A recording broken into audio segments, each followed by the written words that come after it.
What is the difference between what we want and what we need?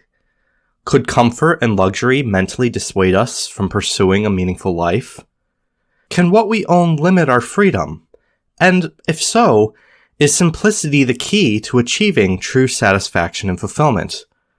All of that and more in today's video.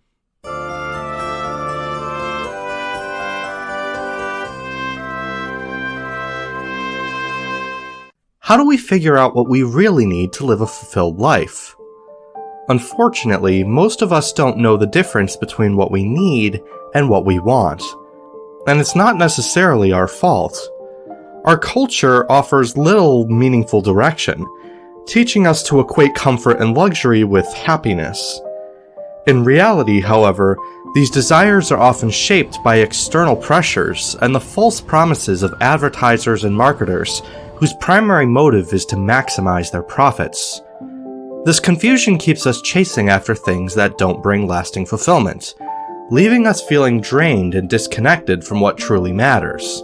While material goods are necessary to sustain ourselves, focusing too much of our attention on accumulating things we don't truly need can be dangerous. We start to lose sight of what really matters: our well-being, our relationships, and our inner peace, by prioritizing possessions that only weigh us down. In our quest for more, we often end up with less fulfillment, less freedom, and less room for the things that truly nourish our lives.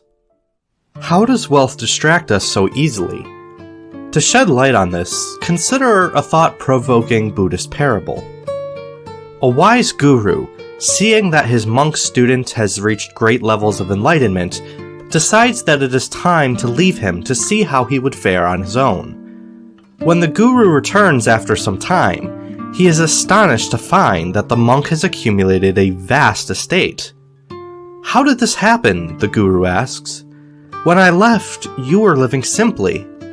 The monk, shaking his head, replies, "I needed all of this to maintain my simplicity."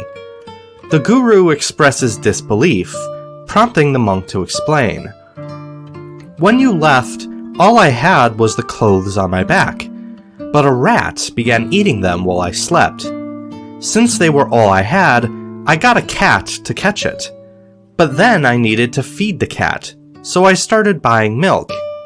However, the milk was expensive, so I thought I could save money by getting a cow." The guru raises an eyebrow. "But you had no money. How did you get a cow?" The monk smiles gently. "I traded some of my labor to a neighbor in exchange for the cow. Once I had it, I needed to feed it, so I grew wheat.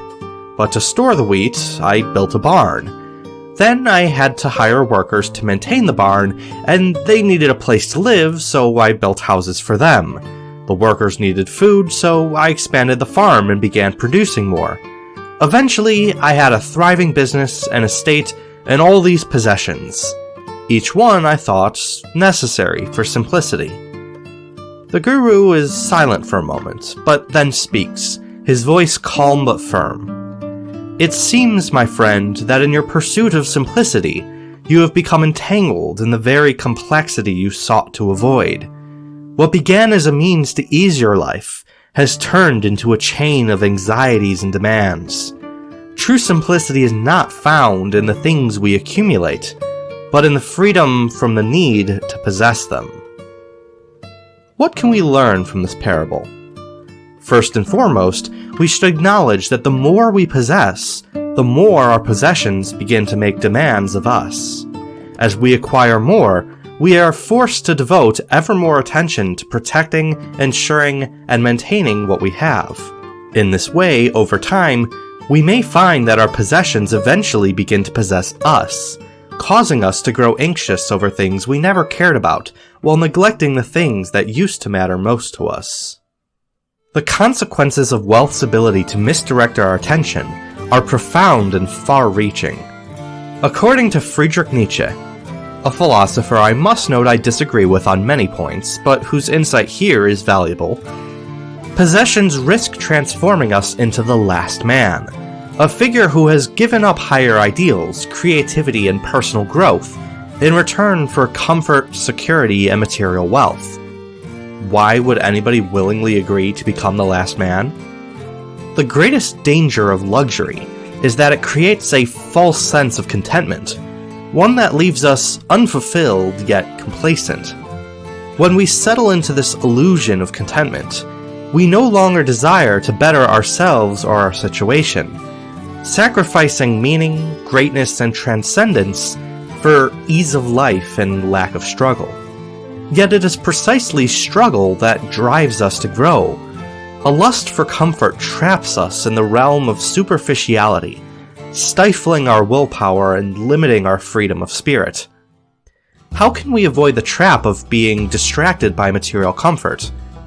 One solution is to embrace intentional living. Why intentional living?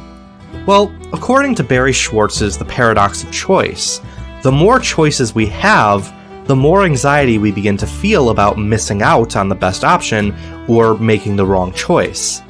While life will always present us with choices, we can minimize our anxiety, one of the most powerful mental distractions, by reframing our perspective about which choices actually impact the things that matter most to us. When we're unclear about our priorities, and all of our possessions seem equally important to maintain, every decision regarding our possessions can feel unnecessarily stressful.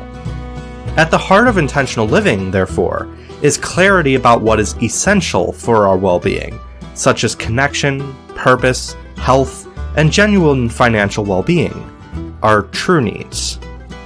How does one live intentionally? A popular and effective option is to embrace simplicity and minimalism. As Joshua Milburn and Ryan Nicodemus argue in their Everything That Remains, one of the best ways to live intentionally is by decluttering our homes of unnecessary belongings to declutter our mental and emotional states. When our physical space is cluttered, it can overwhelm us, contributing to mental fatigue, distraction, and a feeling of being out of control. The chaos in our surroundings often mirrors the chaos in our minds, making it difficult to focus on what truly matters. When we eliminate unnecessary distractions in our environment, we free up mental and emotional energy that would otherwise be spent managing, maintaining, or feeling guilty about things we don't need. By consciously surrounding ourselves only with what we truly value, whether that's meaningful possessions, people, or experiences, we create a space that aligns with our core values, helping us stay grounded and focused. This simplification of our surroundings allows us to focus on personal growth, self-awareness, and the relationships that nourish our lives. So, what exactly are our needs then?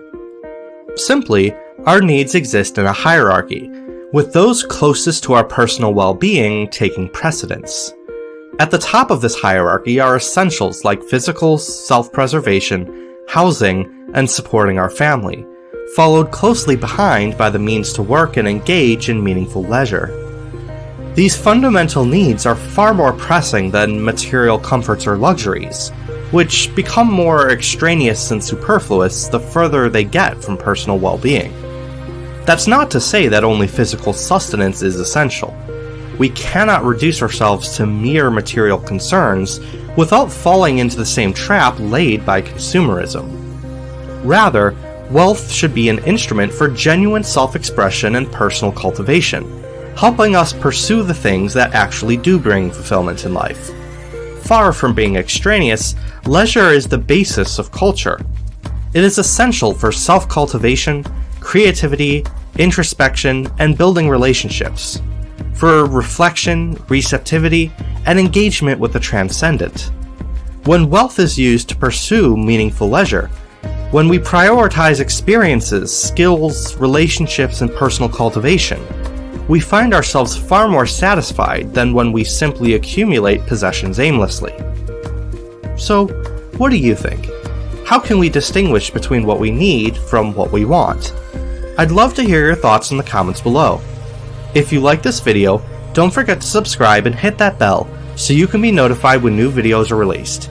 Also be sure to like this video so that YouTube recommends it to others. If you'd like to support this channel for as little as $1 a month, you can also become a supporter on Patreon. Links in the description of this video. At the end of the day, happiness isn't found in the things we accumulate, but in the moments we create.